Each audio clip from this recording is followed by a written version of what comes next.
Hello everyone, আসসালামু আলাইকুম। চলে আসলাম আবার একটা বড় নকশি কাঁথার ডিজাইন নিয়ে। তো এখানে আমি প্রথমে কাঁথাটা আর্ট করার আগে পুরো 4টা করে ঘর করে নিয়েছি এবং আবার 5টা করে ঘর করে নিয়েছি। তো প্রতিটা ঘরের মেজারমেন্ট আমি কতটুকু নিয়েছি তা অবশ্যই আপনাদেরকে দেখানোর চেষ্টা করব, আপনারা দেখতে থাকুন।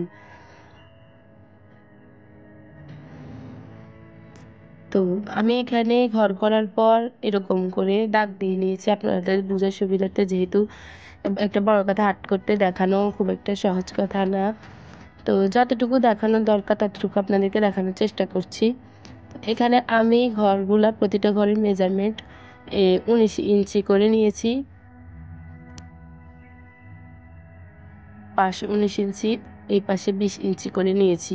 তাহলে এভাবে যদি নেন তাহলে আপনাদের ঘরগুলো ওই পাশে 4টা করে ঘর পড়বে এবং সে লাম্বাতে 5টা করে ঘর পড়বে।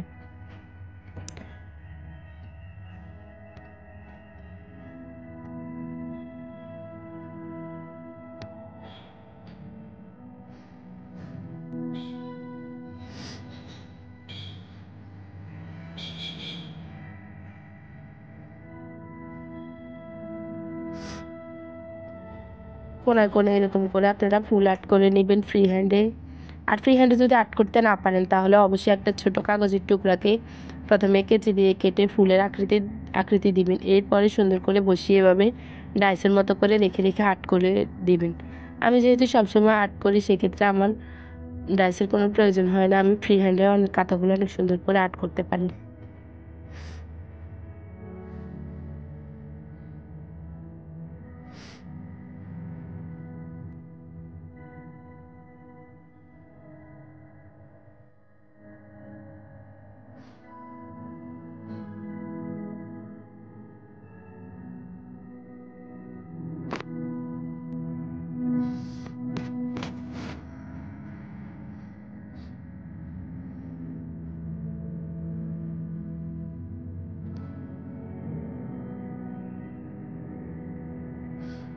আমি মূলত কাঁথাগুলো অনলাইনে আর্ট করে সেল করি। তো যারা আর্ট করতে পারে না তারা চাইলে আমার ফেসবুক পেজ মিমি নকশি গার্ডেন থেকে কাঁথাগুলো অনলাইনে অর্ডার করেও নিতে পারেন।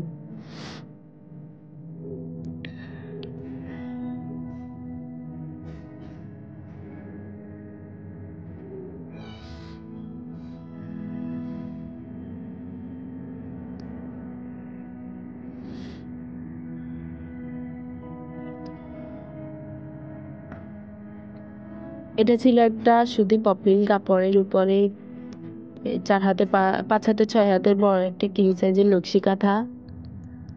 পপিং কাপড় দিয়ে যদি আপনি কাঁথা তৈরি করেন তাহলে আপনার মাঝে জোড়া পড়বে, তবে সেলাইয়ের পরে জোড়াগুলা খুব একটা বোঝা যায় না। কাঁথা তৈরির জন্য সাধারণত 3টি কাপড় ইউজ করা হয়: সুতি পপটিন কাপড়, তারপরে সুতি ভয়েল কাপড় এবং ফ্রাইড শাড়ি। তো পপলিন কাপড় দিয়ে যদি কাঁথা তৈরি করেন তাহলে 2 পার্টে কাঁথা হয়ে যাবে। আর যদি ভয়েল কাপড় দিয়ে কাঁথা তৈরি করেন তাহলে আপনাদেরকে 3 পার্ট দিতে হবে, ভিতরে একটি কাপড় দিতে হবে। ভয়েল কাপড় এবং ফ্রাইডের সুতি কাপড় দিয়ে যদি কাঁথা তৈরি করেন, তবে পপলিন কাপড় দিয়ে করলে 2 পার্টের কাঁথা এত বেশি পাতলাও হবে না, এত বেশি মোটাও হবে না।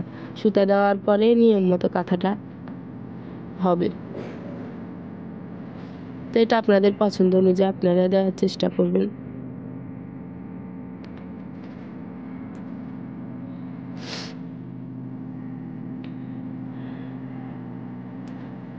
তো সেম একইভাবে আমি এই কর্নারও ওই একই ফুলটা আর্ট করে নিব।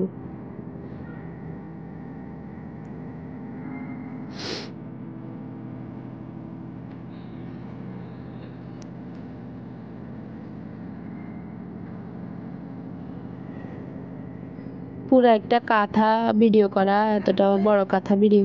এতটাও সহজ ব্যাপার নয়। তারপর আপনাদেরকে দেখানোর সুবিধার জন্য আমি কষ্ট করে ভিডিওটা করছি। আপনারা অবশ্যই একটা লাইক করবেন এবং আমার চ্যানেলটা সাবস্ক্রাইব করে আমার পাশে থাকবেন, যাতে নতুন নতুন ডিজাইন আপনাদের সাথে তুলে ধরতে পারি। আপনাদের একটি লাইক এবং সাবস্ক্রাইব আমাকে উৎসাহিত করে আরও নতুন নতুন ভিডিও তৈরি করতে।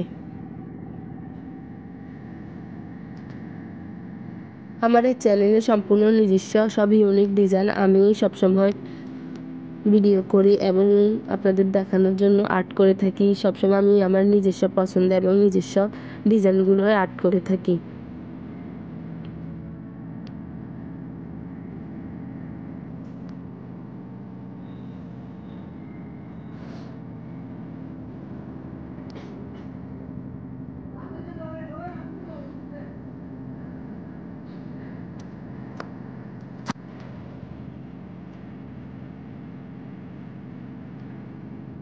যারা একদমই নতুন কাঁথা সম্পর্কে জানতে চান বা কাঁথা তৈরিতে কতটুকু কাপড় ব্যবহার করি এবং কীভাবে তা আমরা জোড়া দিই, কীভাবে কাঁথা সম্পূর্ণ একটা কাঁথা রেডি করি সেই টিউটোরিয়াল দেখতে চান, তারা অবশ্যই আমার চ্যানেলটা সাবস্ক্রাইব করবেন। তাহলে পরবর্তীতে আপনাদেরকে সেই ভিডিওটি আসবে আপনাদের জন্য।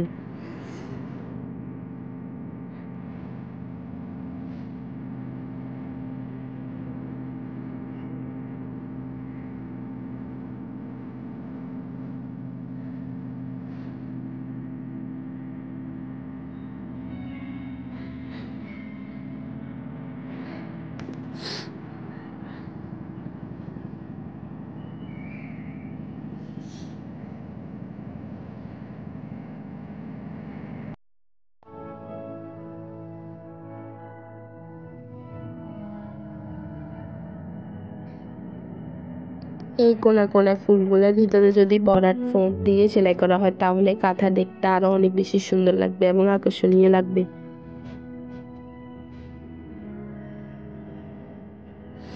তো সেম একইভাবে আমি পুরা কাঁথার ঘরগুলো এইভাবে ফুলগুলো আর্ট করে নিব। তো আপনারাও এইভাবে পুরাটা কাঁথা এই ফুল এটা দিয়ে আর্ট করে নেবেন পুরা কাঁথার প্রতিটা ঘরে। মাশাআল্লাহ দেখেন আমার কাঁথাটা কতটা সুন্দর এবং কতটা একটা ইউনিক ডিজাইন। এই কাঁথাটার ডিজাইন যদিও আমি আপনাদেরকে ক্যামেরার রেজুলেশনের কারণে বোঝাতে পারছি না, তো আপনারা বুঝে নেওয়ার চেষ্টা করবেন এবং আমার ভিডিওটি ভালো লাগলে অবশ্যই একটা লাইক করবেন, কমেন্টে জানিয়ে দিবেন আমার কাঁথাটা ডিজাইন কেমন হয়েছে এবং পরবর্তীতে আরও ইউনিক ডিজাইনগুলো পেতে আমার চ্যানেলটা অবশ্যই সাবস্ক্রাইব করে রাখবেন। আজকের জন্য এতটুকুই। সবাই ভালো থাকবেন, সুস্থ থাকবেন। ধন্যবাদ।